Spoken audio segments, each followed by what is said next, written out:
data organization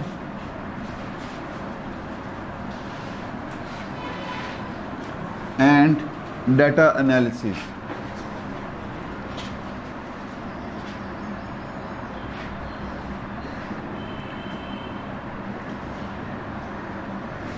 अब बेटे ये ऐसी चीज़ें हैं कि अगर हम इनके नाम ही देखें ना तो हमें कुछ ना कुछ अंदाज़ा हो जाता है। सबसे पहले data. What is data? Data क्या होता है? डाटा जो है बेटे, दीज आर इंफॉर्मेशंस। बेसिकली ये मालूमात होती हैं। कहाँ से आती हैं? From our observations. कहाँ से बेटे लेते हैं हम? ऑब्जर्वेशन से। और these may be results of experiments, या ये तजर्बात के रिजल्ट्स हो सकते हैं। डाटा की बहुत वसी डेफिनेशन है, लेकिन हमने उसको कंपाइल करके रखना है हमारे मकसद तक। हम उसकी बायोलॉजी में बात कर रहे हैं, तो इसलिए हम उसे कंपाइल करेंगे हमारे ही मकसद तक। इंफॉर्मेशंस हैं जो कि आ रही हैं ऑब्जर्वेशन से, या हमें इकट्ठी हो रही हैं रिजल्ट्स की सूरत में जो हमने तजर्बा किया। अब ये सर नाम हो सकते हैं, दीज मे बी नेम्स। ये डेट्स हो सकती हैं, तारीखें हो सकती हैं, और दे मे बी वैल्यूज। ये कोई भी मिकदारें हो सकती हैं। दिस मे बी वैल्यूज, ये मिकदारें हो सकती हैं। अब करना क्या है? इनको ऑर्गेनाइज करना है, मुनज़्ज़म करना है। इनको क्या करना है? मुनज़्ज़म करना है। हम नाम में फॉर एग्जांपल इकट्ठे करता हूँ, एक क्लास से एक रैंडम लिख लिए। पहले का नाम अब्दुर्रहमान आ गया, दूसरे का नाम अली हसन आ गया, तीसरे का नाम जैद आ गया, चौथे का नाम बकर आ गया। मैंने लिख लिए, लेकिन अब इसको ऑर्गेनाइज करना है, तो मैं किसी बुनियाद पे उसे ऑर्गेनाइज करूंगा। मैं अल्फ़ाबेटिकली करना चाहूं, तरतीब उनकी चेंज हो जाएगी। मैं उनको उनके मार्क्स के हिसाब से करना चाहूं, तब भी उनकी तरतीब चेंज हो जाएगी। मैं उनको उनकी हाइट्स के हिसाब से तरतीब देना चाहूं, तब भी उनकी ऑर्गेनाइजेशन। अब ये मैं उसको ऑर्गेनाइज कर रहा हूं किसी न किसी चीज की बुनियाद पर। जो अहम होंगी चीजें वो रखी जाएंगी, जो गैर अहम होंगी उनको स्किप कर दिया जाएगा। ऐसे ही है ना। अब ये जो हमारा टॉपिक है वो इससे रिलेटेड है कि हमने डाटा इकट्ठा करना है और उस डाटा को ऑर्गेनाइज करना है। और बेसिकली डाटा है क्या? अब बेटे ये डाटा ऑर्गेनाइजेशन जरूरी क्यों है? डाटा ऑर्गेनाइजेशन जरूरी है टू फॉर्मुलेट हाइपोथेसिस।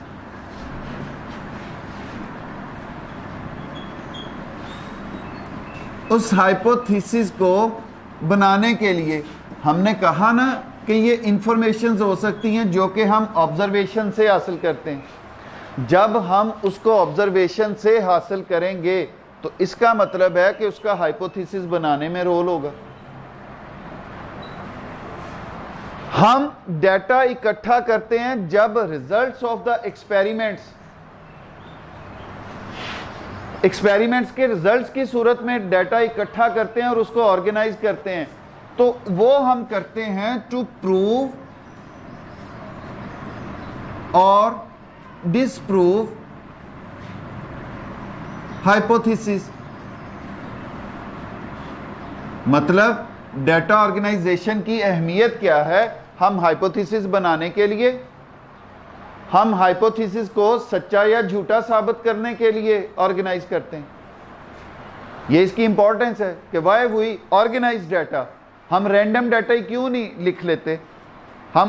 हमें उससे मुश्किल होगी, ना हम हाइपोथेसिस बना सकेंगे उससे, ना हम तजर्बात के रिजल्ट्स अगर जो आए एज इट इज़ लिख दिए, ना हम उससे हम अपनी हाइपोथेसिस को प्रूव और डिसप्रूव कर सकेंगे। अच्छा जी, prior to conducting an experiment it is very important for a scientist to describe data collection method। अब इस बात को गौर से सुनना। डेटा कलेक्शन मेथड जो है वो बहुत अहमियत का अमल है। किसी भी एक्सपेरिमेंट को शुरू करने से पहले, किसी भी एक्सपेरिमेंट के रिजल्ट्स डिस्क्राइब करने से पहले, किसी भी हाइपोथेसिस को सच्चा या झूठा साबित करने से पहले। वो क्यों? सर अगर मेरे ज़ुम्मे कोई काम दे दिया जाता है बाय द गवर्नमेंट कि आप फलाना टाउन, उसकी फलां 4 स्ट्रीट्स, उसमें डाटा कलेक्ट करें कि उसमें मेल कितने हैं, फीमेल कितने हैं। मैं जाऊंगा डोर टू डोर, मैं जाके उनके किसी सरबराह से मिलूंगा, मैं उनसे इंफॉर्मेशंस इकट्ठी करूंगा और उनको लिख के 4 गलियों का डाटा कंपाइल करके सबमिट करवा दूंगा। एक दूसरा तरीके का, मैं बैठ गया चौक या चौराहे में, वहाँ पे कोई किराने की दुकान, जनरल स्टोर, वहाँ पे बैठ के मैं पूछना शुरू कर दूं कि फलाना घर है यार, उसमें कितने लोग रहते हैं, उसमें कितने मर्द हैं, कितने औरतें हैं। वो दुकानदार मुझे इंफॉर्मेशन देगा, यार फलाना घर, यार फलाने घर में, वो मुझे बताएगा कि शायद 2 बच्चे हैं, 3 बच्चियाँ हैं, शायद उस घर में 1 औरत है, 3 मर्द हैं, शायद उस घर में कोई भी नहीं है, शायद उस घर को ताला लगा रहता है, मैंने कोई नहीं आते जाते देखा। ये हो गया दूसरा मेरा तरीक़ेकार।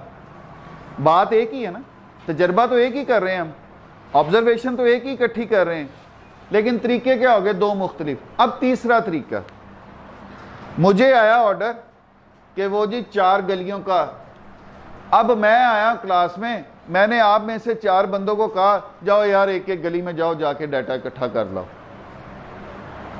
अब जितनी की जिम्मेदारी मैंने दिखाई है उतनी की जिम्मेदारी आप दिखाओगे, आपको भी फटीग महसूस होगी। आप चारों लोग जाते हो स्टेडियम में, अपना बैट गेंद निकालते हो, खेलते हो, वापस आके मुझे रिपोर्ट जमा करवा देते हो जी गली नंबर 1 में 10 मर्द 10 औरतें, गली नंबर 2 में 15 औरतें 2 मर्द, गली नंबर 3 में 4 मर्द 6 औरतें, गली नंबर 4 में। मैंने लिख के भेज दिया।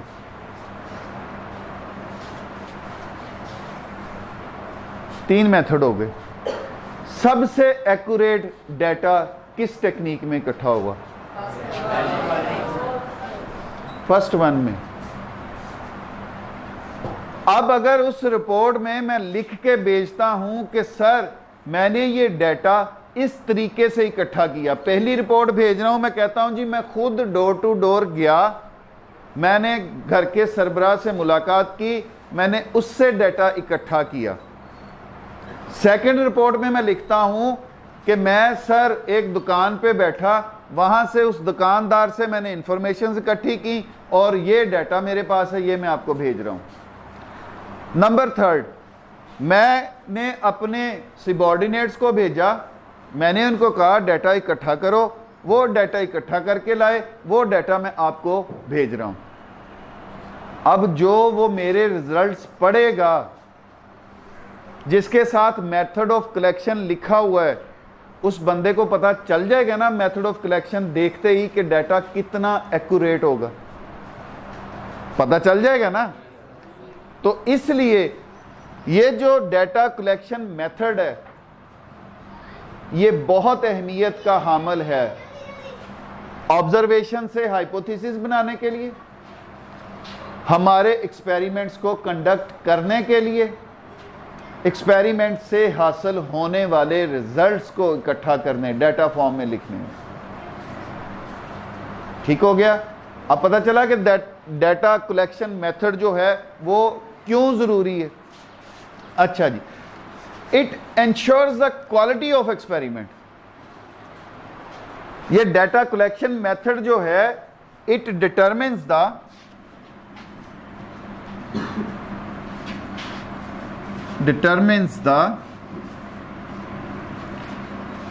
Quality of experiment.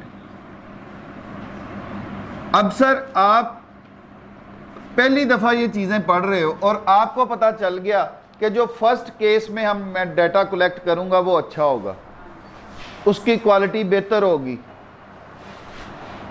और जो बायोलॉजिस्ट या साइंटिस्ट या कोई भी एक्सपेरिमेंट करने वाला बंदा, उसको नहीं पता कि डाटा कलेक्शन मेथड पे डिपेंड करता है मेरा अगला सारा काम।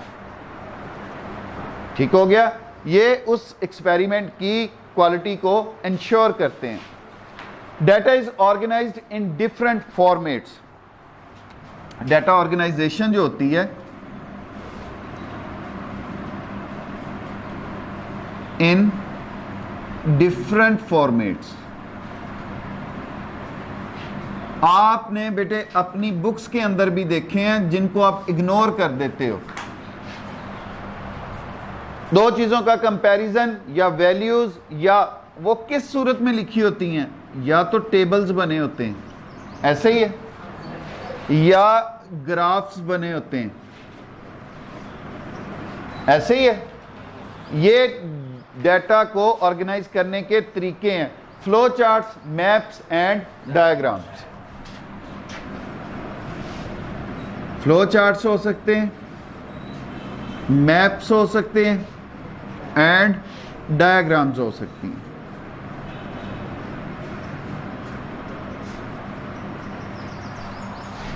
ठीक हो गया कि डाटा कलेक्ट किया, उस डाटा को कलेक्ट कैसे किया और उस डाटा की कलेक्शन मेथड डिटरमिन की, वो हमें उस डाटा की क्वालिटी को इंश्योर करता है कि वो कैसी है, और उनको एक्सप्रेस जो है या ऑर्गेनाइज जो है वो हम टेबुलेटेड फॉर्म में कर सकते हैं, चार्ट्स की सूरत में, ग्राफ्स की सूरत में, और आपकी डायग्राम जो हैं उनकी सूरत में। अब बेटे नेक्स्ट है हाउ डाटा इज एनालाइज्ड, या डाटा एनालिसिस क्या है। आपने बेटे अपनी मैथमेटिक्स में देखा होगा कि जब दो चीजों के दरमियान तकाबली जायजा लिया जाता है, कंपैरिजन किया जाता है, तो उनमें डिवीजन का वर्ड, फॉर एग्जाम्पल ए को हमने कंपेयर करना है बी से, या हम ऐसे लिखेंगे, या हम इसको ए डिवाइडेड बाय बी ऐसे लिखेंगे, या हम इसको ए रेशो बी ऐसे लिखेंगे। ठीक हो गया? ये दो वैल्यूज के दरमियान कंपैरिजन होता है। दो चीजों के दरमियान कंपैरिजन जब होगा तो हम डाटा एनालिसिस जो है वो रेशो की सूरत में करेंगे। वो किसकी सूरत में करेंगे? Data analysis is necessary to prove और डिसप्रूव हाइपोथेसिस बाय एक्सपेरिमेंटेशन। ये मैंने नहीं बात की कि data organisation, data analysis, data की जान पहचान, जांच पड़ताल जो है वो जरूरी है। किस लिए? हम किसी हाइपोथेसिस को सच या गलत साबित कर सकें। अब इसके लिए हम स्टैटिस्टिकल टूल्स इस्तेमाल करते हैं। ये स्टैट्स है, ये मैथ्स नहीं है।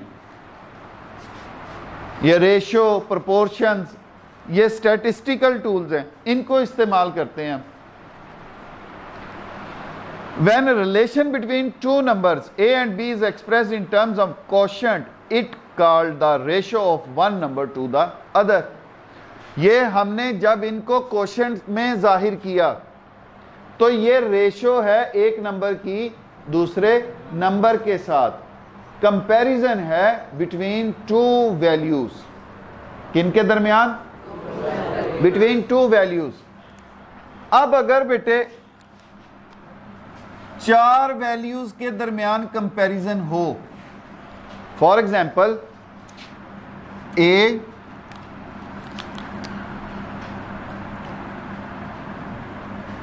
Over B is equal to C over D. हम इसको फिर ऐसे भी तो लिख सकते हैं, ए रेशो बी। अब इन दोनों का मुकाबला और इनका मुकाबला ऐसी ही दो वैल्यूज के दरमियान, तो ये प्रोपोर्शन साइन आएगा सी रेशो डी। अब चार वैल्यूज हैं, उनका आपस में कंपैरिजन है, तो उनमें उनके दरमियान प्रोपोर्शन का साइन जो है वो इस्तेमाल किया जाता है। That consist of 4 dots. Ratio may be expressed by putting a division or colon marks between two numbers. For example, ratio between malaria patients and 150 normal persons is 1:3। आगे, ये जो proportion means to join two equal ratios by signs of equality। proportion क्या है? To join two ratios, equal ratios with the sign of equality। किस sign के साथ? Equality के sign के साथ। ठीक हो गया। अब इस इक्वालिटी साइन को हम रिप्लेस कर सकते हैं विद द प्रोपोर्शन। किससे? प्रोपोर्शन के साथ। This proportion may also be expressed as A ratio B proportion C ratio D. When three values in a proportion are known, the fourth one can be calculated। जब तीन values हमें दी गई हों, ये question आप करके नहीं आए हुए, ए की वैल्यू 1 है, बी की वैल्यू 2 है, सी की वैल्यू 3 है, तो डी की वैल्यू फाइंड आउट करें। किए हुए ना ये क्वेश्चन। तो वहां पे डी को आप क्या कंसीडर कर लेते थे? एक्स कंसीडर कर लेते थे। तो इसकी वैल्यू मालूम की जा सकती है। अगर ए की दे दी, बी की दे दी, सी की वैल्यू और डी की दे दी, सी की नहीं दी, तो फिर इसको हम तब क्या कंसीडर कर लेते थे? तो एक्स की वैल्यू फाइंड आउट कर सकते थे हम। ठीक हो गया। ए की नहीं दी, बी, सी और डी की वैल्यूज दे दी, तो आप ए की वैल्यू एक्स फाइंड आउट कर सकते हैं। तो इसी तरह मतलब जब तीन वैल्यूज हमें दे दी गई हैं, तो फिर हम चौथी वैल्यूज जो हैं वो मालूम कर सकते हैं। अब बेटे उन्होंने एक example the. A biologist can calculate how many birds will get malaria when he allows infected mosquitoes to bite 100 healthy sparrows. In the previous experiment, he noted that when he allowed mosquitoes to bite 20 sparrows, 14 out of them got malaria. Now he uses the proportion rule। अब क्या किया उन्होंने? वो कहता, इस experiment को समझो। 20 total sparrows थी, पहला तजर्बा उसका। जब उसने इनको मलेरिया कैरिंग मॉस्किटो से कटवाया, तो उनमें से 14 स्पैरोज जो थी वो इन्फेक्ट हो गई। 14 जो थी स्पैरोज वो इन्फेक्टेड हो गई। वो कहता है कि अगर 100 स्पैरोज हों तो तब how many sparrows will be infected, तो फिर कितनी स्पैरोज जो हैं उनको इन्फेक्ट होंगी, मलेरिया होगा। अब दो हल हैं इसके कि हम 100 चिड़िया लें, उन सब को कटवाएं मच्छर से जो कि मलेरिया रखते हैं, फिर हम रिजल्ट्स देखें।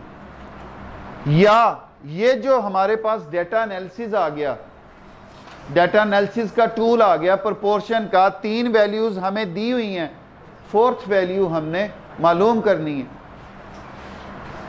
तो हम इससे फाइंड आउट कर लें। इससे क्या होगा? हमारा टाइम बचेगा, हमारे पास रिजल्ट्स एक्यूरेसी रहेगी। ठीक हो गया। अब इसको हम उसी सूरत में तरतीब देते हैं। 14 इन्फेक्टेड हैं, कितने में से? 20 में से। इट मीन्स हम a over b is equal to c over d कर लेते हैं। पहला क्या है कि 14 को मलेरिया हुआ, कितने में से? 20 में से। कितनों को होगा? ये x हो गया, कितने में से? 100 में से। हल कर सकते हैं? कैसे? ये क्रॉस मल्टीप्लिकेशन होती है आपकी, ज़रबे चिल्ले पाई होती है ना आपकी। तो सर ये क्या बन गया? 20x is equal to 1400। अब दोनों साइडों को क्या करेंगे? ये क्या आंसर आएगा? 70 स्पैरोज।